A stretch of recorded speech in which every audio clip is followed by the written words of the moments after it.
Тимур Айляров, чемпион мира по кикбоксингу, агрессивный, голодный до больших побед спортсмен с очень большой волей и железным характером. Человек, способный вертушкой аргументировать любое свое действие. Какие мечты детства вы воплотили в жизнь? Стал чемпионом мира. Как вы можете отличить хорошего человека от плохого?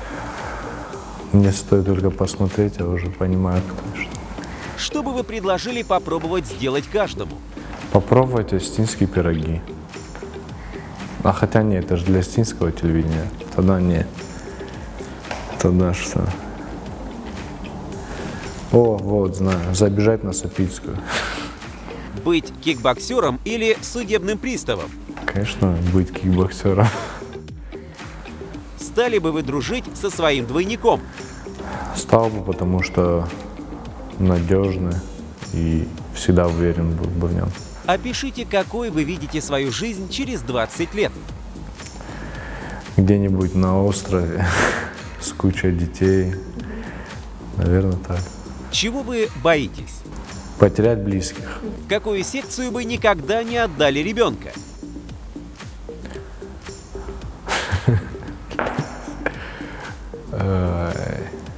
Не отдал бы на кружок вязания.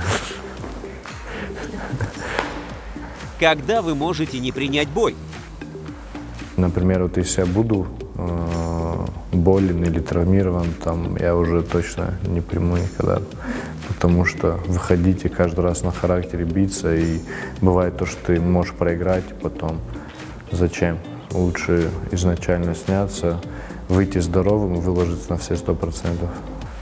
Если бы у вас был $1 000 000, на что бы вы потратили? Я бы, наверное, что-то сделал бы для нашей молодежи, для общественности, для развития спорта. Наверное, на дворе спорта их не хватит на этого $1 000 000. Ну, нужен нам дворец спорта, потому что манеж уже устарел. Но я думаю, что в скором будущем будет строиться сейчас новый объект. Поэтому я бы, наверное, вложился в это. Как вы воспринимаете критику в свой адрес? Положительно воспринимаю, если она обоснована. Что вам снится чаще всего? Бои. Кем видите себя после спортивной карьеры? Министром спорта. Если бы вы могли приобрести способность супергероя, что бы вы выбрали и как использовали бы? Халка. Если бы, например, нас напали кто-нибудь, или я бы очень сильно разозлился бы, просто разорвал бы их всех. Если бы вы могли стать невидимкой, куда бы пошли? Банк бы ограбил. Как вы относитесь к смертной казни? К смертной казни отношусь положительно. Я считаю, то, что есть люди, которые заслуживают ее.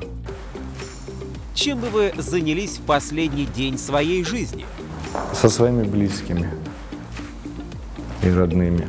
Мне людьми я провел свой последний день.